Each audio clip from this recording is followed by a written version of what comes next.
నేను తాళ్ళపల్లి రాజాగౌడ్ మూడో సొసైటీల డైరెక్టరు. నేను వినాయక్ నగర్లో ఉంటాను. వాస్తవంగా ఈ మూడో సొసైటీ ఎందుకు వచ్చిందంటే రెండో సొసైటీలో అన్యాయం జరిగింది కాబట్టి మూడో సొసైటీ కోసం మేము కొట్లాడినాం, పోరాటం చేసినాం. మేము మా భార్య పిల్లలు అందరం కలిసి లోకల్గా ఉన్నోళ్ళము టెంట్లు వేసినాము. టెంట్ల కింద అందరం కూర్చున్నాము. సామిగౌడికి సంబంధం లేదు. సామిగౌడు మధ్యలో లీడర్ కావాలని తెచ్చుకున్న దానికి, ఆయన నమ్మిన దానికి సామిగౌడు ఏం చేసిందంటే నలుగురు పెట్టుబడిదారులను పెట్టుకున్నాడు. నలుగురిలో ఒకడు కులమైనే ఉండే, ముగ్గురు ఇంటోళ్ళు ఉన్నారు. ఆడు మధ్యలో 8 ఏళ్ళు దోసుక తిన్నారు. ఆ తర్వాత వేరే కులం అని నిలగొట్టేసారు. మళ్ళీ అంతా కుటుంబ సభ్యులు అయిపోయారు పెట్టుబడిదారులు. నలుగురికి నలుగురు కుటుంబ సభ్యులు అయిపోయారు. ఇక 9 మంది డైరెక్టర్లు ఉంటే 6 ఇంటోళ్ళే డైరెక్టర్లు ఉన్నారు. ఇక ట్యాపర్లు 55 మంది ట్యాపర్లు ఉంటే 55 మందిలో 35 మంది ఇంటోళ్ళే ట్యాపర్లు ఉన్నారు. ఇక కుల సభ్యులను గాంతలేరు. 9 ఏళ్ళు నడిపించుకున్నారు. లెక్కలేవు, పక్కలేవు, పైసలు లేవు, ఏం లేవు. పేరుకు గరీబోళ్ళు అని చెప్పుడు దోసుక తినుడు. ఎప్పటికీ ఏం చేస్తారు? గరీబోనికి ఏమి ఇయ్యరు.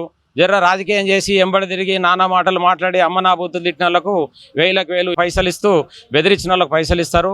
వాళ్ళు ఏం చేస్తారు? ఈ కులం వాళ్ళను బెదిరించాలంటే వేరే కులం వాళ్ళని రౌడీలను తెస్తారు.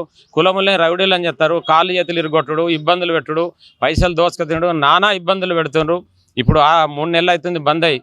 3 నెలల నుంచి కూడా ఏ ఒక్క సమస్య పరిష్కారం చేయలేదు. ఇదే ఈఎస్ ఆఫీస్లో 3 సంవత్సరాల క్రితము ఎక్సైజ్ వాళ్ళ డీసీ వారి సమక్షంలో కొత్త ట్యాపర్లను తీసుకోవాలని తీర్మానం చేసినాం. ఆ తీర్మానం కూడా లేదు.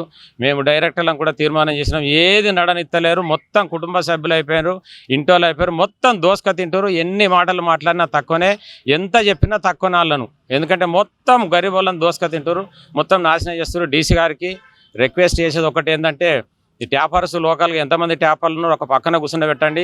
వేరే ఊర్లో ట్యాపర్లు ఎంతమంది ఒక పక్కన కూర్చోబెట్టారు. కుల సభ్యులు 400 మంది మా సామాన్య చెప్తుండో. 400 మంది యాడున్నారు? ఏ రోజు కూడా 40 మంది కంటే ఎక్క రాలేరు. మరి ఆ 400 మంది యాడున్నారు? కూర్చుండబెట్టండి. కూర్చుండబెట్టి ఒక పక్ష చేయండి.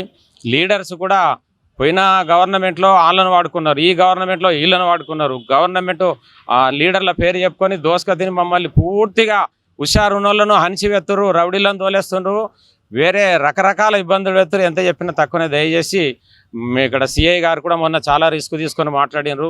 డైరెక్టర్గా నువ్వేం పెట్టుబడి పెడతావా బాబు అంటే నా వంతుకు నేను పెడతా అని చెప్పిన. అదేవిధంగా నేను ఇప్పటికి కూడా గరీబోళ్లకు నా వంతు డైరెక్టర్గా పెట్టుబడి పెట్టడానికి రెడీ ఉన్నా. 9 మంది డైరెక్టర్లు ఉన్నారు. అందరూ పెట్టుబడి పెట్టండి. పెట్టుబడిదారుల వ్యవస్థ లేదు. ఇక డైరెక్టర్లు ట్యాపర్లు కులములమే నడిపించుకుందాం. అది నా రిక్వెస్ట్. 9 సంవత్సరాలు నడుపుకున్నారు. హైదరాబాద్కి వెళ్ళి ఒక అడ్వకేట్ను తెచ్చిండ్రు. మా కుల సంఘ సభ్యులే హైదరాబాద్కి వెళ్ళి అడ్వకేట్ వచ్చిండు. 100 కోట్ల రూపాయలు తిన్నారని వాళ్ళే చెప్పారు. మీడియా పరంగా మీకు తెలుసు. ఇక్కడ ఉన్న వాళ్ళకి ఎవరికి న్యాయం జరుగుతలేదు. మా దాంట్లో ఉన్నోళ్ళే అటు తిరుగుతుండ్రు, ఇటు తిరుగుతుండ్రు, మమ్మల్ని మాయ చేస్తుండ్రు.